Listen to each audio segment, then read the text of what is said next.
तो चलिए बिहार बोर्ड के बच्चों, आप लोगों के लिए कक्षा 12वीं इतिहास के टॉप ऐसे 10 क्वेश्चन लेकर आ गए हैं जो आपकी बोर्ड परीक्षा में पूछा जाएगा। आप कहोगे यार 100 प्रश्न आते हैं, इतने 100 प्रश्न आते हैं, आप तो 10 प्रश्न करवा रहे हो।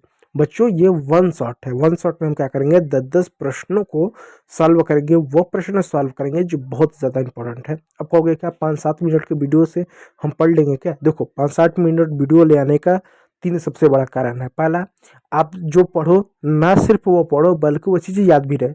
बहुत सारा ऐसा प्रश्न होगा जो आपको मालूम नहीं है, याद नहीं है। 5-7 मिनट के वीडियो में देखकर आप बहुत सारे प्रश्नों को याद कर सकते हो। 10 प्रश्न देखोगे, नहीं 10 प्रश्न आपके दिमाग में जाएगा, 4 जाएगा, 6 जाएगा, 5 जाएगा, प्रश्न याद होगा। दूसरा, आपने कितना पढ़ा है, आप कितने पानी में हो, अपने आप को देख सकते हो। ठीक है, और छोटा वीडियो देखने से आपको जल्दी याद रहेगा, जल्दी दिमाग में बैठेगा। इसलिए मैं छोटा वीडियो रहेगा 5 से 7 मिनट का, 10 प्रश्नों को सॉल्व करेंगे, कई सारा पाठ होगा। तो देखो प्रश्न क्या है आपके मोबाइल स्क्रीन पर। कौटिल्य ने किस ग्रंथ की रचना की थी? कौटिल्य बोल दो, चाणक्य बोल दो, कुछ भी बोल दो, ऐसा नहीं चलेगा। सिर्फ कौटिल्य बोलो या चाणक्य बोलो। तो किस ग्रंथ की रचना की? Option A Indica, option B Meghaduta, option C Arthashastra, option सी मालविकाग्नि मित्र। तो इसका सही उत्तर है प्यारे बच्चों, ऑप्शन जो है कोई भी कर लो, ऑप्शन सी, कोई भी मतलब ऑप्शन सी, अर्थशास्त्र नामक एक पुस्तक की रचना की जो राजनीति से संबंधित था। दूसरा प्रश्न आपके मोबाइल स्क्रीन पर, उपनिषदों की संख्या कितनी है? Option A 104, option B 108, option C 110 और ऑप्शन डी 150। तो सही उत्तर है 108 उपनिषद होते हैं, उनकी संख्या होती है।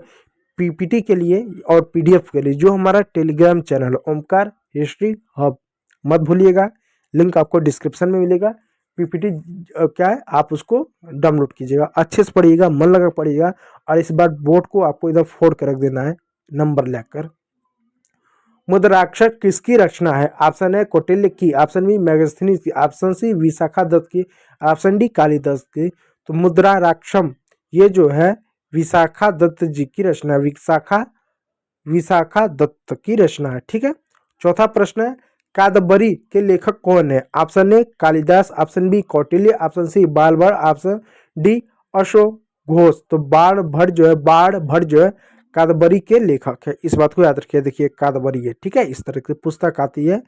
ठीक, चलिए अगला प्रश्न है, किस ग्रंथ में 16 महाजनपदों का उल्लेख मिलता है? ऑप्शन है अंगुत्तर निकाय में, ऑप्शन बी भगवती सूत्र में, ऑप्शन सी ए और बी दोनों में, ऑप्शन डी महावंश में। तो ऑप्शन सी ए और दो, यानी अंगुत्तर निकाय और भगवती सूत्र में 16 महाजनपदों का उल्लेख मिलता है। कोसल महाजनपद किस नदी के किनारे स्थित है? यानी कोसल नाम का एक जनपद होता था, किस नदी के किनारे स्थित है? Option A Ganga, option B Yamuna, option C Saryu और ऑप्शन डी गंडक। तो सही उत्तर है ऑप्शन सी, सरयू नदी के किनारे क्या था, कोसल महाजनपद स्थित था। सातवां प्रश्न, इंद्रप्रस्थ किस महाजनपद की राजधानी थी? एक महाजनपद था जिसकी राजधानी क्या थी, इंद्रप्रस्थ। तो किसकी राजधानी थी? Option A Anga, option B Magadh, option C Kaushal और ऑप्शन डी कुरु। तो कुरु एक महाजनपद हुआ करता था जिसकी राजधानी इंद्रप्रस्थ थी। जो पांडव वाला होता है ना महाभारत का, वो मतलब इसी जैसा कुछ कुछ वो क्षेत्र है। ठीक है। मौर्य वंश की स्थापना किसने की? ऑप्शन है Chandragupta Maurya, option B Ashoka, option C Bimbisara, option D Samudragupta. तो सही उत्तर है ऑप्शन ए चंद्रगुप्त मौर्य ने मौर्य वंश की स्थापना की। अशोक के अभिलेख किस भाषा में मिलते हैं? Option A Sanskrit, option B प्राकृतिक, ऑप्शन सी हिंदी और ऑप्शन डी तमिल। तो प्राकृतिक भाषा में मिलते हैं क्योंकि उस समय जो आम जनता थी वो प्राकृतिक और पाली भाषा बोलते थे, और जो बड़े लोग हुआ करते थे वो संस्कृत भाषा बोलते थे। ठीक है, तो प्राकृतिक और पाली आम जनता की भाषा थी, और जो बड़े लोग हुआ करते थे उस तरह से कैसा था, वो लोग संस्कृत बोलते थे। जैसे आज के डेट में देख लो, कुछ अपवाद छोड़ दो, जो मजदूर होता है उसको हिंदी आएगी, अपनी स्थानीय भाषा आएगा। ठीक है, लेकिन जो बड़े स्टैंडर्ड लोग होते हैं जिनकी दिन की कमाई 1 करोड़ 2 करोड़ 50 लाख, बड़े लिविंग स्टैंडर्ड जिनका होता है, या जो बड़े ऑफिस में लोग काम करते हैं ना, बड़े साहब टाइप के, तो उनको इंग्लिश आती होगी, स्वाभाविक से वो इंग्लिश बोल लेते होंगे अच्छे से। एक मजदूर कहाँ इंग्लिश बोल पाएगा? तो वैसा तो हम कैसा अंग्रेजी भी देख सकते हैं, जो बड़े लोग होते हैं कहीं ना कहीं उनकी एक भाषा है। चलिए 10वां प्रश्न, कलिंग युद्ध कब हुआ था? ऑप्शन ए 347 ईसा पूर्व, ऑप्शन बी 261 ईसा पूर्व, ऑप्शन डी 205 ईसा पूर्व, ऑप्शन सी 183 ईसा पूर्व। तो सही उत्तर है ऑप्शन बी 261 ईसा पूर्व में कलिंग का युद्ध हुआ था।